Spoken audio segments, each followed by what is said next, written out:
Aujourd'hui, c'est un jour spécial pour le football guinéen parce que ça fait la troisième fois successivement, il faut le noter, que la Guinée sera présente à cette compétition.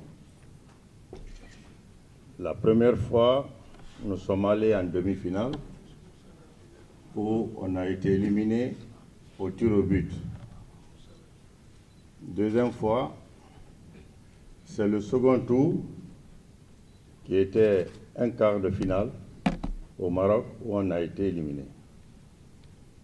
Et cette fois-ci, nous allons encore rebeloter pour peut-être, comme on le dit, avec tous ces jeunes joueurs qui sont là aujourd'hui, qui ont plus d'expérience, plus de maturité, beaucoup plus engagés.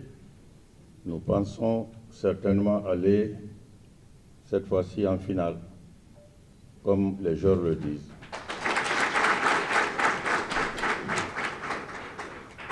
Mais ce qui est important, comme je disais aux joueurs il y a quelques jours à l'hôtel Mariador, que c'est l'engagement qui nous fera gagner, la discipline qui nous fera gagner. Parce que chaque joueur dans sa vie rêve de porter le maillot tricolore. Chaque joueur dans sa carrière veut avoir le titre international, ce n'est pas donné à n'importe qui. Et pour cela, c'est la nation que vous défendez. Ce n'est pas un club que vous défendez, ce n'est pas une équipe de quartier que vous défendez, mais c'est la nation et vous êtes les représentants non seulement de ce pays, mais vous devez défendre l'honneur de ce pays. Et la plus grande victoire que vous allez remporter, qui vous amènera au bout, en matière de sport, c'est la solidarité. Parce que quand vous n'êtes pas solidaire, vous ne pouvez pas gagner un match. Et comme aujourd'hui, vous portez la même tenue, la tenue qui représente l'une des trois couleurs de notre République, le tricolore rouge, jaune, vert. Donc, en rentrant sur le terrain, comme je le dis toujours à tous les internationaux, que ce n'est pas l'équipe nationale qu'on doit gagner l'argent. On gagne l'argent dans les clubs qui sont des institutions commerciales. Mais il faut savoir que c'est dans le club que vous pouvez être riche. Mais la plus grande richesse que vous allez avoir, que le club ne peut pas vous donner, c'est l'honneur de la République. Cela veut dire quoi?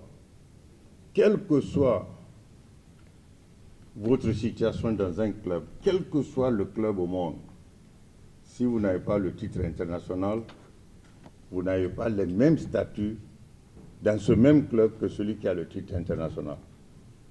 Donc, l'équipe nationale vous donne l'honneur, la grandeur. L'honneur et la grandeur parce que vous défendez la patrie. Donc, ce que je vous demande encore, devant le peuple de Guinée, devant nos responsables, à commencer par le premier supporter, le chef de l'État, le président Alpha Condé, il faut que vous prouviez cette année que nous sommes prêts et que pour la première fois, il faut tout faire amener ce trophée. Je le disais à votre entraîneur, après toute analyse faite, il le sait parce qu'il dispose du logiciel Wiscont sur lequel il a étudié tous les jours. Il a fait l'étude de tous les jours. Je crois qu'il n'est pas là parce qu'il y a un rendez-vous important à Paris. Il est parti le faire et il descend sur le Maroc après-demain pour vous rencontrer. Mais la poule dans laquelle nous sommes, il faut que vous soyez, pas être qualifié, mais il faut être premier de cette poule. il faut laver l'affront de tout ce qui s'est passé. Parce que vous avez été tiré sur les fils sur près de 80 jours. Aujourd'hui, on a retenu 30. C'était 23. Mais pourquoi 30? Parce que la CAF et la FIFA ont imposé, à cause de la pandémie, que tous les pays ajoutent, les qualifiés ajoutent 10 joueurs de plus. Parce que, en cas de contrôle, on va dans un pays et c'est un virus qui est dans l'air. En cas de contamination, vous ne pouvez pas jouer, au lieu d'être éliminé par nombre insuffisant, le nombre minimum, il faut avoir 15 jours, c'est-à-dire 11 sur le terrain, minimum 4 sur le banc. C'est pourquoi ils ont dit qu'il faut aller à 30.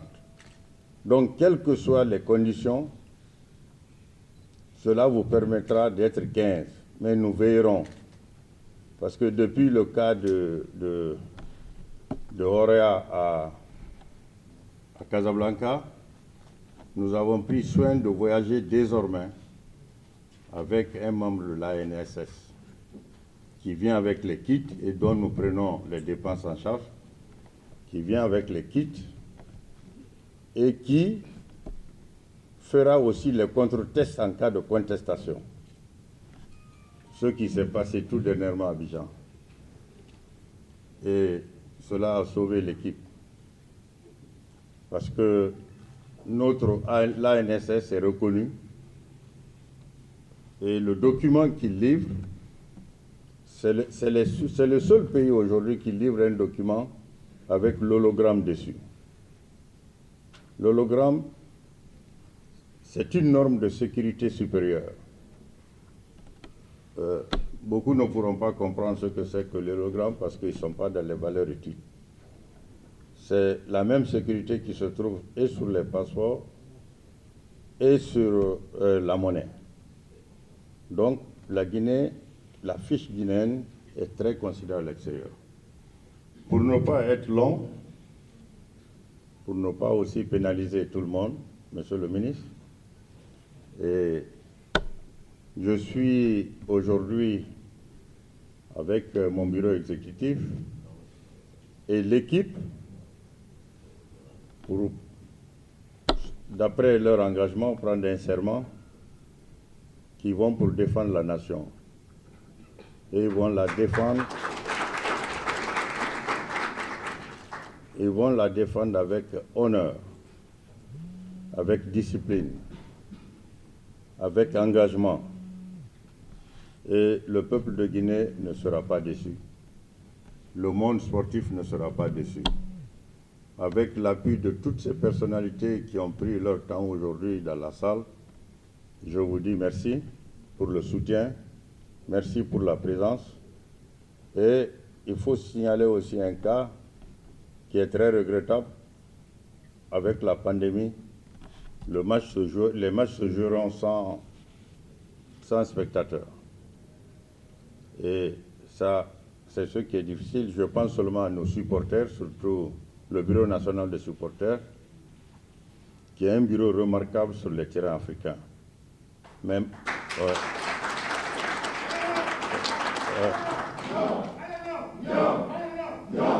mais malheureusement,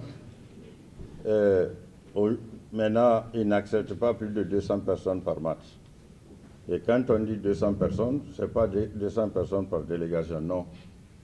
C'est tous ceux qui se trouvent dans le stade, y compris les joueurs, les arbitres, les staffs techniques, les délégués, tous ceux qui sont à l'intérieur du stade comme humains ne doivent pas dépasser 200. Donc voilà, il faut aussi signaler ça aux gens pour ne pas qu'ils pensent qu'on ne veut pas les amener ou quoi. Il faut que ça soit... C'est la pandémie aujourd'hui. Et tous ceux qui sont là sont non seulement des responsables de sport, des pratiquants ou des supporters, ou ceux qui véhiculent l'information, c'est-à-dire les journalistes sportifs. Nous regardons les grands matchs à la télévision aujourd'hui et vous verrez que c'est des terrains vides. Et quand vous êtes dans un terrain vide, même le son du ballon, vous l'entendez. Ce n'est pas très agréable, mais il ne faut pas aussi arrêter le football. C'est fait très mal parce que c'est comme si vous prenez du riz sans sauce. Voilà, c'est ça la vérité.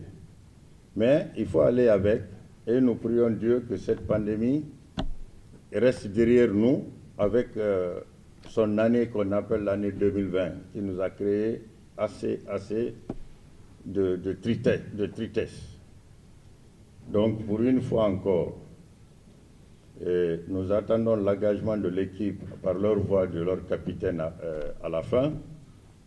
Et je vais remercier Monsieur le ministre d'État pour son temps. Je vais remercier tous les amis du sport, tous les dirigeants du sport présents, y compris les amis de la presse. Je crois que ce qui est important, ça serait le résultat et le résultat sera positif. Merci.